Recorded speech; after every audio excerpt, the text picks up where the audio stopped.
pastikan untuk kerjasama dengan MFL, untuk pastikan untuk kembali ke memperbaiki kita Liga yang ada sekarang. Sementara itu, dua tim malam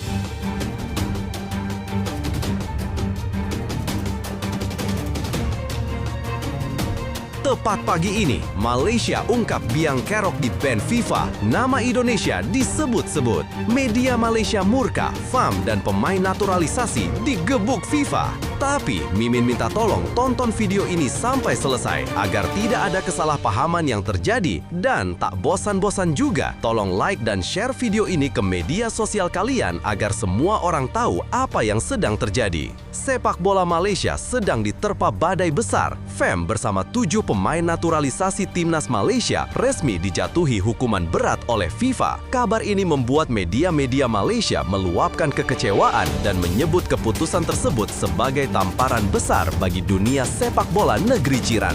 Media ternama New Straits Times NST menuliskan bahwa kasus ini memalukan karena melibatkan dugaan pemalsuan dokumen demi meloloskan para pemain naturalisasi. FIFA menyatakan FAM terbukti menyerahkan dokumen tidak sah saat proses verifikasi kelayakan pemain untuk tampil di ajang internasional termasuk kualifikasi Piala Asia. Harian Metro menilai sanksi itu sebagai hantaman telak bagi sepak bola Malaysia yang sedang berusaha bangkit dengan strategi naturalisasi. Mereka menyebut reputasi FAM kini runtuh setelah skandal ini muncul, apalagi beberapa pemain inti harus absen panjang akibat larangan tampil. Menurut keputusan FIFA, 7 pemain naturalisasi Malaysia dijatuhi sanksi larangan bermain selama 12 bulan serta denda 2.000 franc Swiss sekitar 41,8 juta rupiah per orang. Sementara itu, FAM harus menanggung denda jauh lebih besar yakni 350.000 franc Swiss sekitar 7,3 miliar rupiah. Situasi ini membuat masa depan timnas Malaysia jadi tanda tanya besar. Dengan absennya pemain-pemain kunci, FAM kemungkinan harus melakukan perombakan besar-besaran untuk memastikan skuad tetap kompetitif di kualifikasi Piala Asia maupun Piala Dunia mendatang.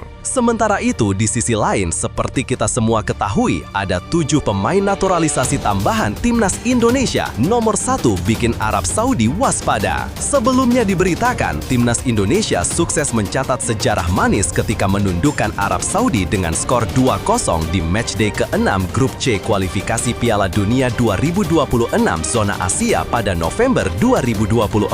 Kini, kedua tim kembali bertemu di babak keempat yang lebih berat. Pertandingan ini bakal berlangsung di King Abdullah Sports City Stadium, Jeddah pada Kamis 9 Oktober 2025 pukul 00.15 WIB. Meski Arab Saudi lebih unggul di ranking FIFA dan bermain di kandang, Indonesia datang dengan kekuatan baru, 7 pemain naturalisasi tambahan yang tak ikut tampil dalam kemenangan tahun lalu. Siapa saja mereka dan seberapa besar peran mereka untuk memperkuat skuad Garuda? Berikut 5 faktanya. 1. Oleh Romeni, mesin gol baru yang jadi tumpuan. Oleh Romeni baru menjalani debut bersama timnas Indonesia pada Maret 2025, tetapi langsung menunjukkan kelasnya sebagai predator kotak penalti. Striker Oxford United itu telah mencetak 3 gol dari 4 laga, menjadikannya salah satu senjata paling berbahaya di lini depan. Meski baru pulih dari cedera punggung kaki, kehadiran Romeni tetap dinantikan publik. Jika kondisinya fit, ia bisa menjadi faktor pembeda di laga penuh tekanan melawan Arab Saudi. Bagi Kluivert, Romeni adalah harapan untuk mengulang kisah manis kemenangan tahun lalu.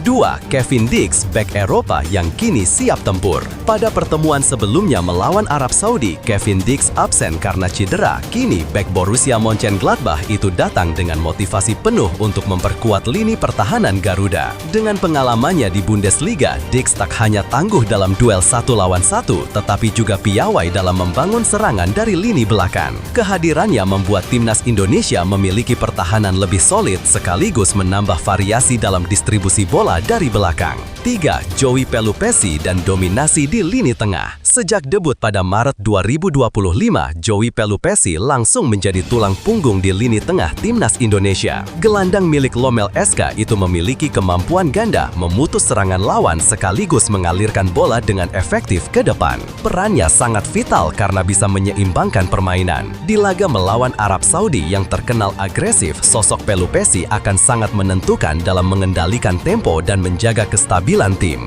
4. Emil Audero, tembok kokoh di bawah mistar. Tak banyak yang bisa menandingi pengaruh besar Emil Audero sejak resmi membela timnas Indonesia. Dalam 4 laga, kiper Cremonese itu mencatat 3 clean sheet, membuktikan kualitasnya sebagai kiper kelas dunia. Di Serie A musim ini, Audero bahkan menjadi kiper dengan jumlah penyelamatan terbanyak hingga pekan keempat. Ketangguhannya sangat diperlukan menghadapi lini depan Arab Saudi yang terkenal cepat dan klinis. Satu kesalahan kecil bisa berakibat fatal dan Audero ada untuk mencegah itu. 5. Miliano Jonathans, winger muda yang siap menggebrak. Nama terakhir yang mencuri perhatian adalah Miliano Jonathans, winger 21 tahun milik FC Utrecht ini baru debut melawan Thailand tetapi langsung menunjukkan potensi besar. Dalam skema 4-2-3-1 racikan Patrick Kluivert, Jonathans bisa menjadi motor serangan dari sisi kanan mendampingi Ragnar Oratmangoen di kiri dan Romeni di tengah. Kecepatannya dan keberaniannya dalam duel 1 lawan 1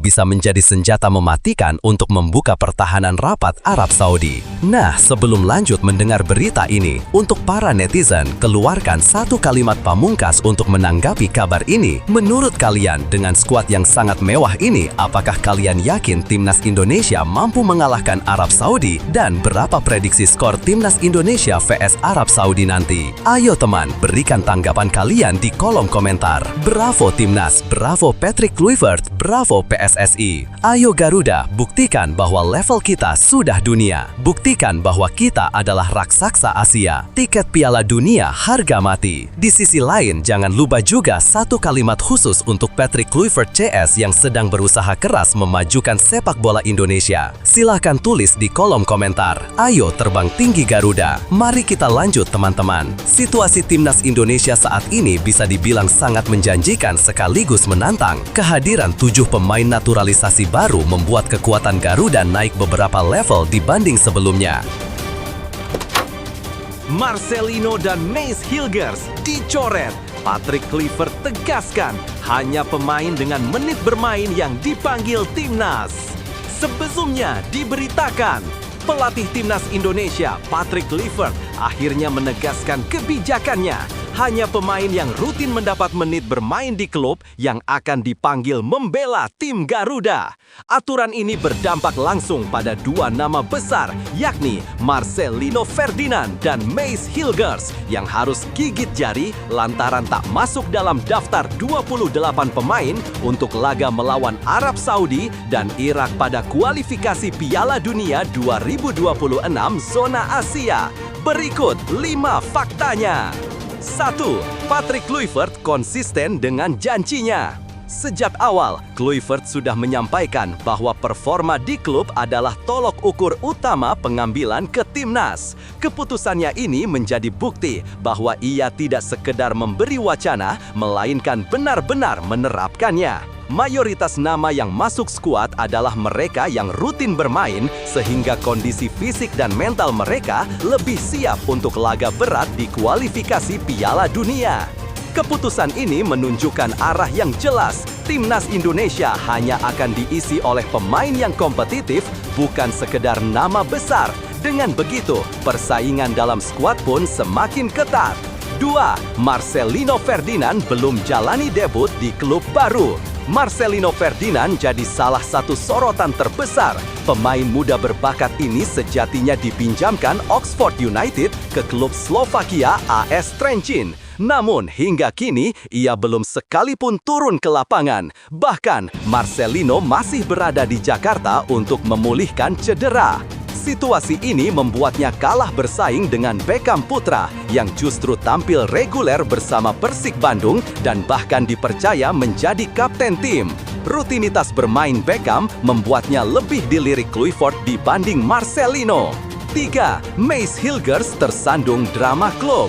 Sementara itu, nasib kurang beruntung menimpa Mace Hilgers. Bek keturunan Indonesia Belanda itu terseret konflik dengan klubnya, FC Twente.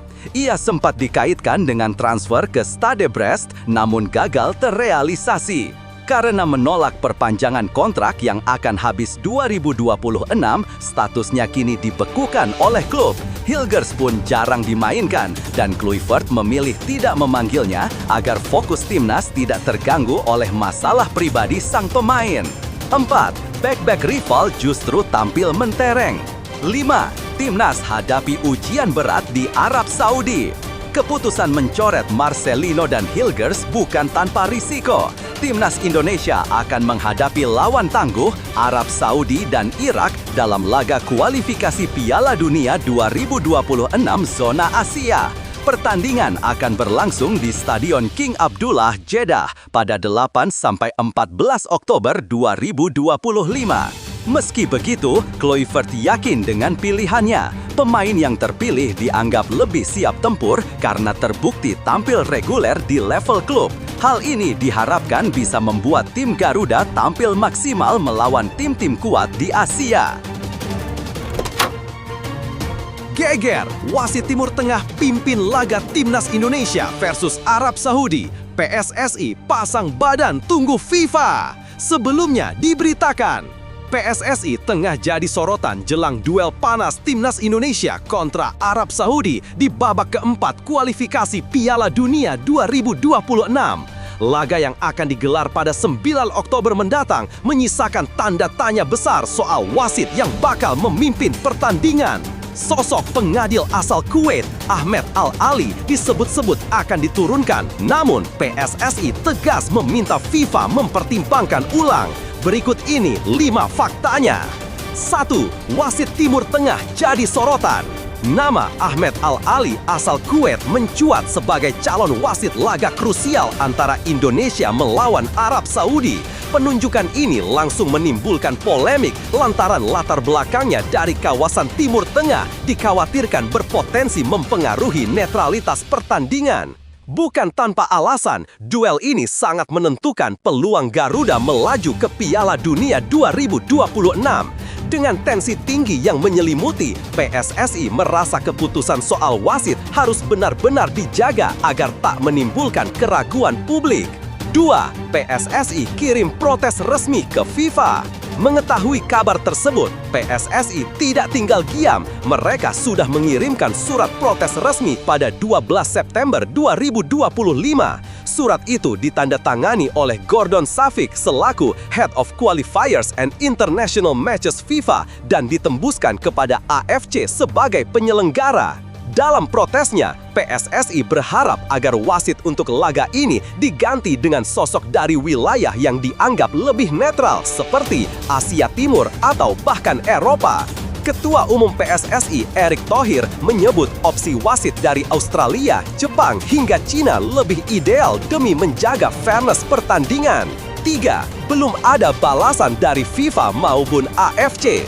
Sayangnya, hingga lebih dari sepekan setelah surat protes dilayangkan, PSSI mengaku belum menerima jawaban apapun. Padahal laga melawan Arab Saudi tinggal menghitung hari. Anggota Exco PSSI Arya Sinulinga menegaskan bahwa pihaknya masih menunggu resmi. Meski demikian, federasi tidak ingin terlalu larut dalam kegelisahan. Fokus utama tetap diarahkan pada persiapan tim agar tetap solid menghadapi lawan berat. 4. Optimisme Garuda tetap terjaga. Meski bayangan kontroversi wasit terus mengiringi, optimisme di tubuh Timnas Indonesia tetap menyala. Arya Sinulinga menilai skuad asuhan Patrick Kluivert sudah jauh lebih kompetitif dibanding sebelumnya. Dengan kedalaman skuad yang makin merata, banyak pemain reguler di klub luar negeri kini menghuni Timnas. Hal ini menambah keyakinan bahwa Indonesia punya kans besar mencetak sejarah lolos ke Piala Dunia 2026. 5. Laga berat menanti Arab Saudi dan Irak. Tidak hanya menghadapi Arab Saudi, Garuda juga akan melawan Irak pada 12 Oktober 2025. Untuk laga kedua ini, FIFA sudah menunjuk wasit asal Cina, Ma Ning. Setidaknya hal tersebut memberi sedikit rasa lega di tengah polemik yang belum selesai. Dua laga ini akan menjadi ujian besar bagi skuad Garuda. Jika mampu melewatinya, jalan menuju Piala Dunia 2026 akan semakin terbuka lebar. Dukungan penuh dari publik pun diharapkan bisa menjadi energi tambahan bagi para pemain. Efek dahsyat panggilan Timnas, Maarten Paes tiba-tiba sembuh dan siap tempur lagi. Sebelumnya diberitakan, kiper FC Dallas, Maarten Paes yang sempat absen lama akibat cedera hamstring, tiba-tiba sudah kembali bugar hanya beberapa hari setelah menerima panggilan dari Timnas Indonesia. Kabar ini sontak menjadi sorotan mengingat Paes sempat melewatkan 6 laga bersama klubnya di MLS. Berikut ini 5 faktanya. 1. Absen panjang akibat cedera hamstring. Sejak awal Agustus lalu, Paes harus menepi karena cedera hamstring yang cukup serius. Kondisi ini bukan hanya membuatnya hilang dari 6 pertandingan FC Dallas, tetapi juga memaksanya absen dari agenda Timnas Indonesia di bulan September. Kehilangan kiper utama tentu jadi kerugian besar bagi Dallas, sementara publik Indonesia sempat cemas tak bisa melihatnya membela Garuda. Cedera hamstring memang dikenal bandel dan butuh waktu pemulihan lama. Namun kabar terbaru menunjukkan bahwa masa sulit itu akhirnya terlewati. 2. Panggilan Timnas jadi momentum kebangkitan. Momen kebangkitan Paes datang ketika Patrick Kluivert tetap memanggilnya untuk agenda Oktober Timnas Indonesia. Meski belum benar-benar fit 100%, keputusan pelatih asal Belanda itu seakan memberi suntikan semangat luar biasa. Panggilan itu bertepatan dengan persiapan Garuda menghadapi 2 laga berat kualifikasi Piala Dunia 2026 melawan Arab Saudi dan Irak. Seolah tak ingin melewatkan kesempatan emas, Paes pun berjuang lebih cepat untuk kembali ke lapangan. 3. FC Dallas umumkan kabar gembira. Hanya 2 hari setelah panggilan Timnas diumumkan, FC Dallas memberi update yang membuat fans terkejut. Klub MLS itu merilis foto Paes sudah kembali ikut rombongan tim menuju Portland untuk laga akhir pekan. Dalam unggahan media sosial klub, Paes tampak bersemangat dengan kaos bertuliskan "Dallas sampai aku mati" sembari menyeret koper, tanda kuat bahwa kiper 26 tahun itu sudah siap merumput lagi. 4.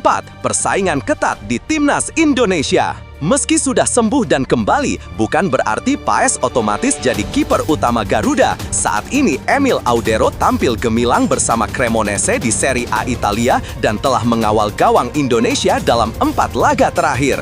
Dengan hierarki kiper yang menempatkan Emil di posisi pertama, Paes di urutan kedua, dan Hernando Ari di ketiga, persaingan di bawah Mister Timnas Indonesia semakin sengit. Situasi ini justru positif karena memberikan opsi terbaik bagi Kluivert dalam memilih penjaga gawang. 5. Indonesia membidik tiket Piala Dunia 2026. Panggilan Paes tak bisa dilepaskan dari target besar Timnas menembus Piala Dunia 2026. Laga kontra Arab Saudi dan Irak akan menjadi ujian sesungguhnya apakah Garuda mampu melangkah lebih jauh. Kehadiran kiper berpengalaman seperti Paes jelas penting, bukan hanya soal teknis, tetapi juga mental bertanding di level tinggi. Kombinasi Paes, Emil, dan Hernando bisa menjadi benteng terakhir yang menentukan nasib Indonesia di kualifikasi. Marcelino Ferdinand dicoret. Media Vietnam kaget dengan keputusan Patrick Kluivert.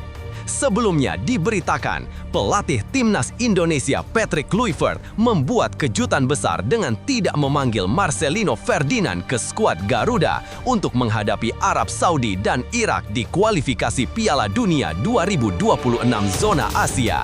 Keputusan ini langsung jadi sorotan media asing, salah satunya Soha VN dari Vietnam yang menyebut langkah Kluivert sebagai keputusan kontroversial. Berikut ini 5 faktanya. 1. Media Vietnam ikut menyoroti.